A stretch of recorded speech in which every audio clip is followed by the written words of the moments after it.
Hello everyone, তো আজকে mini ব্লগটা বিকেল থেকে স্টার্ট করলাম। আমার কেক খেতে ইচ্ছে করছিল, তো বর আমাকে এটা এনে দিয়েছিল। আর এটা আমি ফার্স্ট টাইম ট্রাই করে দেখলাম, এত সুন্দর খেতে ছিল। এটা তো আমার এখন বারবার খেতে ইচ্ছে করে। কারা কারা এটা ট্রাই করেছে অবশ্যই আমাকে কমেন্ট করে জানিও। আমার তো এটা দারুণ লেগেছে। দেন আজকে ডক্টর চেকআপের দিন ছিল, তো বেরিয়ে পড়েছিলাম। আর প্রায় সন্ধ্যেই হয়ে গেছিলো। তো ডাক্তার দেখিয়ে আসার সময় ডাক্তারের লিখে দেওয়ার প্রোটিন পাউডার আর ওষুধ নিয়ে চলে এসেছিলাম ঘরে। আর ডাক্তার দেখাতে যাওয়ার আগে একটা পার্সেল এসেছিলো, তো সেটাই ঘরে এসে খুলে দেখলাম এই ব্যাগটা ছিল। আর এই ব্যাগটা কিন্তু আমি খুব কম প্রাইসে মিন্ত্রা থেকে পেয়ে গেছি। তোমরা কেউ লিঙ্ক চাইলে কমেন্ট করে জানিও।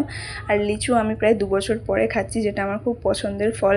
এখানে থাকাকালীন এখানে যেহেতু দাম প্রচণ্ড বেশি, তো খাওয়াই হয় না। তো আজকে বেরিয়ে দেখে আর লোভ সামলাতে পারলাম না, তো একটা লিচু এনেছিলাম। আর বর আমাকে সেগুলো ছাড়িয়ে দিচ্ছিল, আমি বসে বসে খাচ্ছিলাম। আর গরমে পাখাটা হয়ে গেছিলো খারাপ, তো ওখানে ঠিক করছিল। আর আমার আজকে খুব মোমো খেতে ইচ্ছে করছিল, তো ঘরে সব ছিল তাই ভেজ মোমো বানাচ্ছিলাম। আর যেহেতু মোমোটা ভেজ ছিল, তো আমার বর তো খাবে না বলে দিয়েছিল, তাই আমি নিজের জন্য অল্প কটা বানিয়ে নিয়েছিলাম। আর এদিকে টমেটো সসের মধ্যে একটু লঙ্কার গুঁড়ো মিশিয়ে নিয়েছিলাম যাতে ঝাল লাগে। তো আজকের মতো এইটুকুই, বাই।